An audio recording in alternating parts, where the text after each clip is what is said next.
السلام عليكم ورحمة الله وبركاته. حواسا كينيا كمبورنا برينتو كان أورمو جراتو تا الدنيا تنرجراتو في أورميا كيسا جراتو بقرب إنو غمت چيسي أكسمت كيسا فو سعودي عربية مقالا رياضي في نانوشي obboleessa keenya Hamzaa Booranaa Direktara reediyoo daandii haqaa hawaasa keenya kan Booranaa Bareentootii fi Musliimoota Itoophiyaa sabaa fi sablammootii gidduutti argamuudhaaf Noovembar guyyaa lammaffaa bara 2018 magaalaa Riyaad Istirahat Noofatti argamuudhaaf obboleessi keenya Hamzaa Booranaa waltajjiin qabbooytee jirti. Obboleessi keenya warreen addunyaa tanarra jiraatan guututtuu baga Rabbiin nu gammachiise.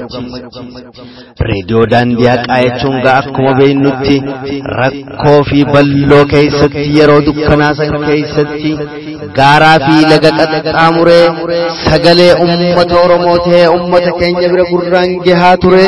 Galanni isaadha bilisummaa haa ta'u jazaansaa jannata haa ta'u jecha Direktara reediyoo daandii haqaa obboleessa keenya Hamzaa Booranaa Noovembar guyyaa lammaffaa bara 2018 magaalaa Riyaad hawaasa Oromoo hawaasa keenya kan Itoophiyaa kan Muslimaa walii galaa jidduutti argamuudhaaf baga Rabbiin nu gammachiise jecha akkasumatti miidiyaan reediyoo daandii haqaa kun akkuma beeynutti gaa obboleeyyan keenya qaqqaalii yeroo dukkanaa san keessatti oduu ummata Oromoo biraa gahuudhaaf galata guddaa hawaasa keenya kan Oromoo biraa qaba.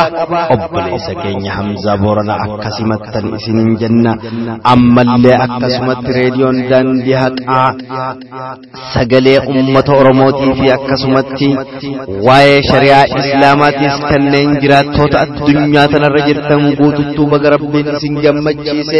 Miidiyaa yeroo duraatiif lafa teenya Oromiyaa biyya teenya Itoophiyaa fi Afrikaa tana keessatti afaan keenyaan gadhaabbachuuf deemu baga Rabbiin nu gammachiise. Baarakallaa fiikum horaa bulaa ummanni muslimaatii fi kan Oromootis baarakallaa fiikum.